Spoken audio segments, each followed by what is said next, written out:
Today we're going to be reviewing the Arccaptian MIG 200, running through the features, doing some practical stuff, and just seeing all around how good the machine is. So this welder is a multi-process welder. As you can see here, you've got just arc welding, MIG, flux core, you got MIG gas, and it has lift TIG, spot welding feature, and then you can also get an optional spool gun. So I'm going to run through just the down and dirty features and what it comes with. And you've got a 220 to 120 or 240 to 120, however you want to say that. You can run this off 120. You got your ground, you got a stinger for your arc welding, and then what we're going to be using today, it's got, I don't know what size whip this is. Once I get it out, I'll tell you. But this is going to be what we're hooking up is our MIG gun.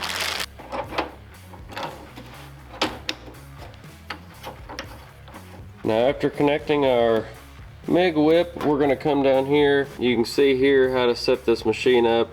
No gas is going to be, your ground clamp's going to be to positive, and the MIG welder itself, or the whip, whatever you want to call it, gun, is going to be in the negative. But we are going to be running gas. We've got this middle portion here plugged back in to our positive, and then our ground is going to be our negative. Alright, I got our gas all hooked up here. We're running 75-25. The welder itself didn't actually come with a regulator, so I had to use the one off my Lincoln. So if you're picking one of these up and you don't have a welder currently, you're going to want to pick yourself up a regulator. Next thing we need to do is load the machine up with a little bit of wire. And earlier I may have misspoke on saying that this thing, you set the material and it sets everything for you. I know there is like Lincolns and stuff like that, and this machine might do that as well, and if it does, I'll try to update that later in the video. But the sync function, I think, is going to be right here, and then it kind of syncs your amps and your wire speed and all that together. Then you can come right here and you can put your wire thickness, the type of gas you're running, and then you got here you can select different modes. Like that's gonna be stick welding, that's TIG, and there's your spool gun, and you can see everything is changing around here. But for today we're gonna go back to our MIG weld. Another cool function that I've seen once I plug this thing in, there's actually a little light here, which I've got a pretty decently lit shop, so it's not as big of a deal, but if you're in a dimly lit space, it'd be really neat to have a little light in here so when you're loading your wire and everything, you can actually work.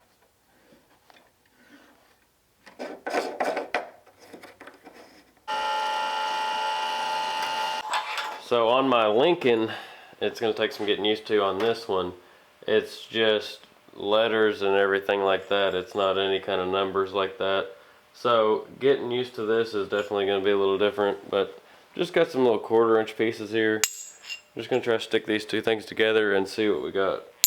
Full disclosure, I did do a little test piece here. It's a little thinner, so that's why I was trying to figure out how to step it up and what to set it at. So that was about 1/8 inch, but it welds pretty dang sweet. So let's give it a try on something a little thicker here. And I also plan on like doing some exhaust and stuff like that to see how that looks, and probably even try out the stick welding function.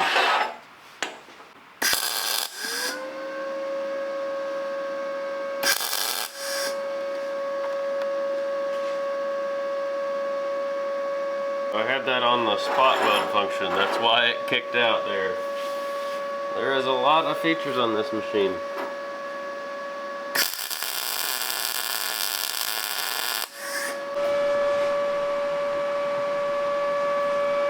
You can see it definitely didn't burn in there as hot as I would want it to, and I was going a little slow, so let's turn it around and see what we got.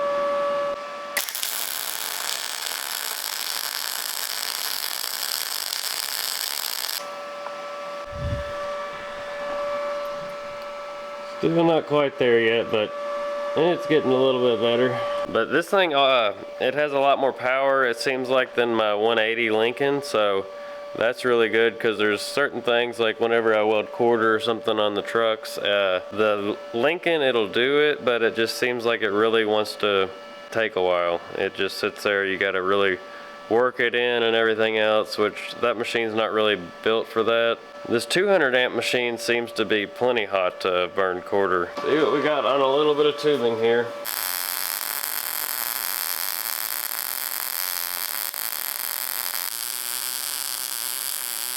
Alright, not my best welds I've ever done by any means, but it's a new machine.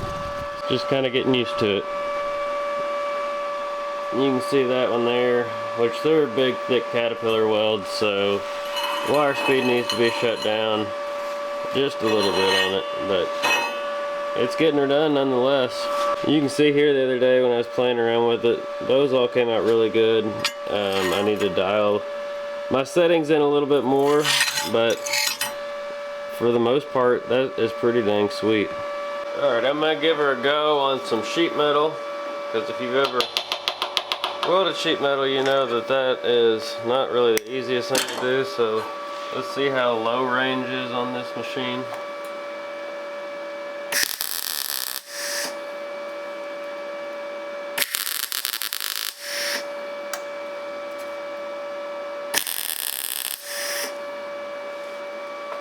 Which usually whenever I'm MIG welding any sheet metal, I don't just burn down through there anyway, so I'm going to do a couple tacks through here, see what we got.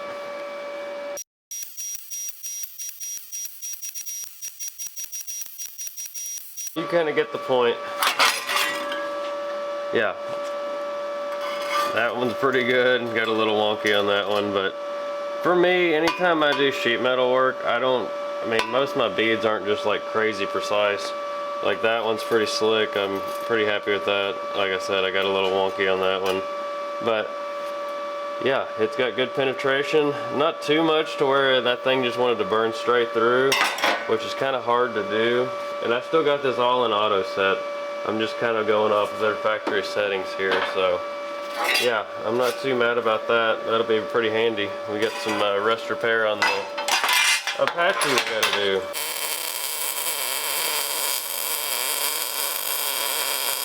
Alright, so I've been playing around with this thing a little bit off camera, and I think I'm finally getting that thing dialed in pretty good here.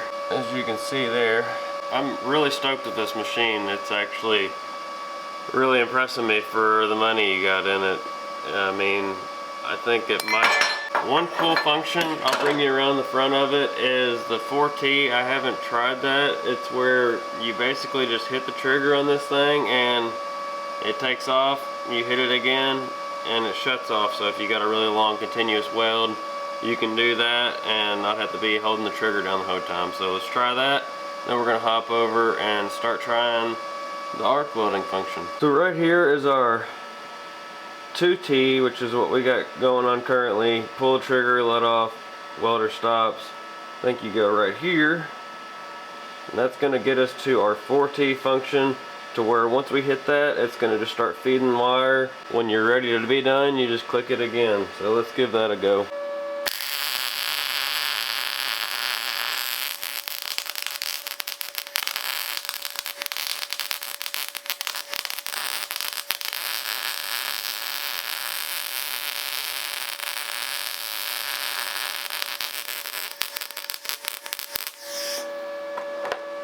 As you can see, I got a little silly with it, but yeah, you can just literally pull this thing. I guess it only does it if you make arc contact, which is kind of nice too, because if you laid that down and you had it on 4T and it just started running wire and you didn't notice it, then that'd be bad. But here's a realistic version of me holding on to it, not trying to show you that it just runs on its own.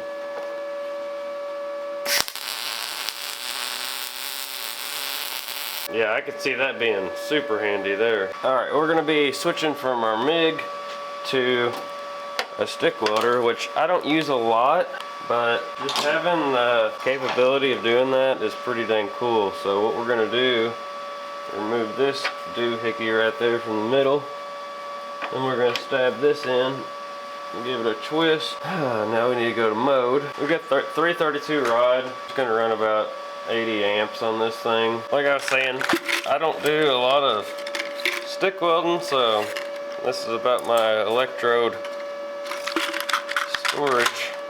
I don't have a lot of it. I just don't do it that much, but I just want to show the function is capable if you're wanting to do that.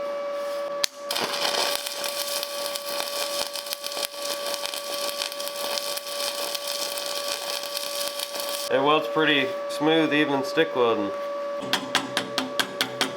That's pretty smooth for a stick weld there. Alright, so we ran this thing through its paces. It has a lot of stuff that I haven't even started to cover in this video. I feel like if you're getting this welder, it's a great beginner welder. It's super budget friendly. I mean, it's coming in right at 400 bucks, I think, these days. I would highly recommend it. I've had that Lincoln for years now, and if I was getting back into it, just starting over, I would probably go with a machine like this. I mean, the Lincolns are upwards of $1,000, and I don't think you're getting anything that's better than this. I mean, I'm not paid to say that or nothing. That's just where I'm at with it. So if you're on the fence about grabbing one of these, I definitely would, and I've got a discount code right here you can use, and also the link for this welder will be down in the description of this video, so you can click on there, check it out yourself. And also, I have been using this Hyperview Arccaptian thing. I actually bought this before they even reached out to send me that, so I've been liking that helmet a lot too. So they have a bunch of good helmets on there, so check those out as well. Let me know what you think about the welder. If it's something you're considering buying, hopefully maybe this video will persuade you in that direction. But yeah, I look forward to using this thing in the future and on a bunch of these projects. So like I was saying, I'm just dialing it in myself, so any new welder you're gonna have to learn it kind of, but I think just right out of the box this thing's pretty sweet. So thanks for watching, and I'll hopefully see you on the next one.